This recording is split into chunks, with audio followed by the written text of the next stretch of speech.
আমরা অনেকেই আছি যারা বিশেষ খ্যাতি সম্পন্ন এবং সম্মানীয় ব্যক্তি, যাদেরকে মানুষ অত্যন্ত সম্মান করে, শ্রদ্ধা করে, ভালোবাসে এবং পারলে তাদের জন্য জীবন দিয়ে দেয়।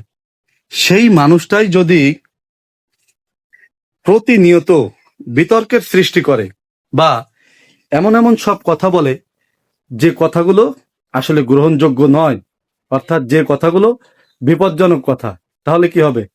তাহলে তার প্রতি মানুষের যে ভালোবাসা ছিল বা ভালোবাসা আছে সেটা আর ভবিষ্যতে থাকবে না। তার প্রতি জন্ম নেবে মানুষের ক্ষোভ বা ঘৃণা। একটা কথা মনে রাখবেন, মানুষ যতটুকু ভালোবাসে তার থেকে বেশি কিন্তু ঘৃণা করে। অর্থাৎ মানুষ যদি ভালোবাসে 10%, তাহলে সেই ব্যক্তিকেই সে ঘৃণা করতে পারে 5000%। তার মানে মানুষের ঘৃণা খুব বিপজ্জনক।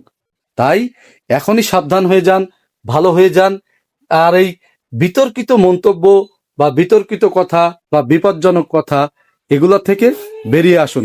তাহলে আপনি ভালো থাকবেন, আপনার সম্মান বেঁচে থাকবে।